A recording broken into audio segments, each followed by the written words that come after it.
नमस्कार, प्रणाम। आप सबका स्वागत है मेरे सीके चौहान ब्लॉग्स में। और अभी हम आए हैं मंटू जी का स्टूडियो में। यहाँ पे मेरा गाना एक रिकॉर्ड हुआ, उस गाने को नहीं मगर दूसरा गाना हम गाकर अभी आप लोग को बीच में सुनाने जा रहे हैं।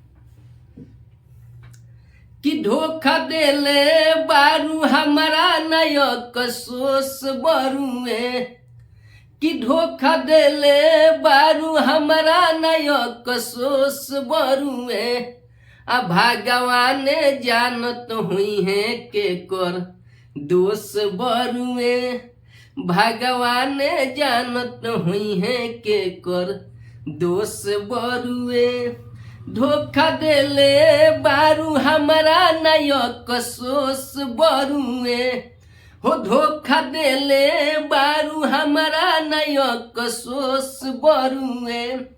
भगवान जानत हुई है के कर दोष बरुए, भगवान जानत हुई है के कर दोष बरुए।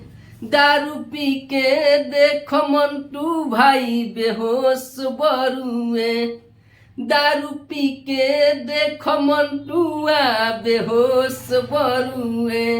भगवान जानत हुई है के कर दोष बरुए, भगवान जानत हुई है के कर दोष बरुए। कि हमारा से प्यार करके कोइलुस गदारी, रोहन का सिखोइल स्टोरी है महतारी। कि हमारा से प्यार करके कोइलुस गदारी, रोहन का सिखोइल स्टोरी है महतारी। तो ये सोचो तानी हमारा नायब होश बरुए, हो ये सोचो तानी हमारा नायब होश बरुए। तो भगवान जानत हुई है के कर दोष बरुए, भगवान जानत हुई है के कर दोष बरुए। धोखा देले बारू हमारा नायक सोस बरुए, हो धोखा देले बारू हमारा नायक सोस बरुए। भगवान जानत हुई है के कर दोष बरुए, भगवान जानत हुई है के कर दोष बरुए।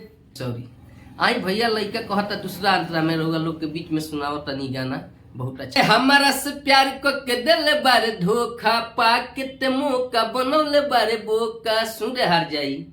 कि हमारा से प्यार को के दिल बारे धोखा पा के मौका बनौले बारे बोका। तो कौन गलती नइखे छोटुआ में निर्दोष बरुए, कौन गलती नइखे छोटुआ में निर्दोष बरुए। भगवान जानत हुई है के कर दोष बरुए। धोखा देले बारे हमारा नायक सोस बरुए, धोखा देले बारे हमारा नायक सोस बरुए। भगवान जानत हुई है के कर दोष बरुए, भगवान जानत हुई है के